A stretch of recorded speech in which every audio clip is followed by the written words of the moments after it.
such a time as this. And welcome back to For Such a Time as This. I am your host, Pastor James Pittman. The Straits Times on May 27th had an article entitled Pope Francis Sounds Racist Alarm as EU Nationalists Win Big. So I want to read a little bit of this article here because I think it's important and it has world, possibly prophetic connotations. Vatican City, I'll read some of it. Vatican City, Pope Francis warned on Monday, 27th, against a rise of intolerance and racism as far-right nationalists and Eurosceptic parties made historic gains in European elections.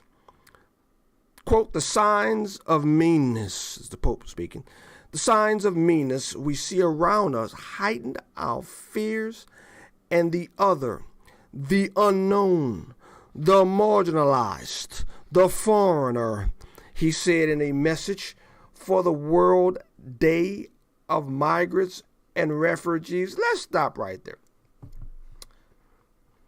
Signs of meanness we see around us heighten our fears of the other, the unknown. I'm not sure they're all that unknown. That's why the fear exists. Look at what's going on in France. Look at what's going on in Europe, particularly in France and Germany. The no-go zones, the gangs of those of Arab descent who walk and force themselves on the female population. No, sir, with all due respect, it's not the unknown that's feared. It's the known that's feared. Let's go back. Let's go back to the article. Later on, the article says, talking about the elections, nationalist forces from Marine Le Pen in France and to Matteo Salvini in Italy and Nigel Farage in Britain boasted significant gains in the EU Parliament elections, which wound up on Sunday. Salvini's far-right League Party did particularly well in Italy, in cities seen as migrant hotspots, including a town held up by the left as a model of tolerance and integration. Goes on, and later on, the Pope is quoted here, quote, to some extent, the fear is legitimate, also because the preparation for this encounter is lacking, he said, alluding to often piecemeal and inadequate approaches to refugee integration. He goes on, quote, but the problem is not that we have doubts and fears.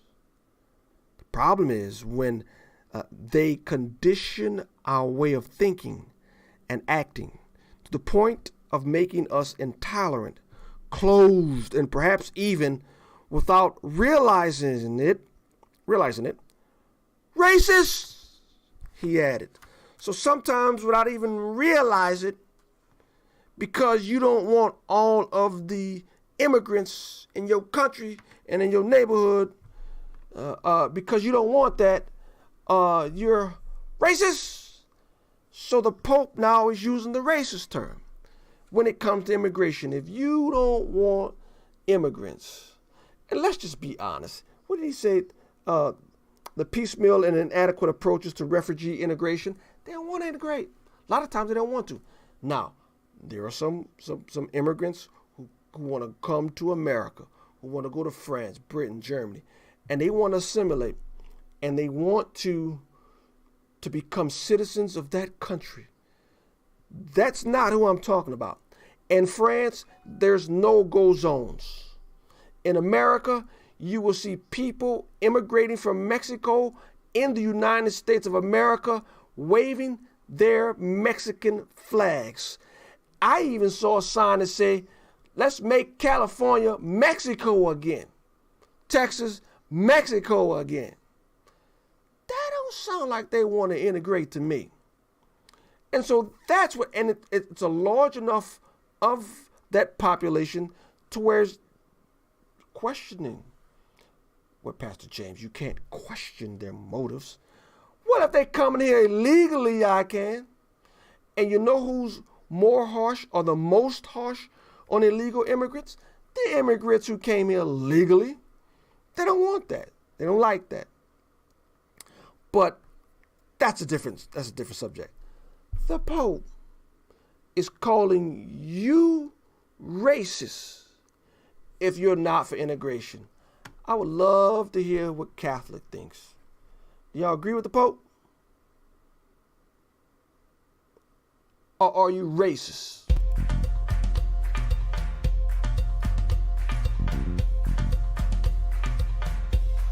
For such a time as this,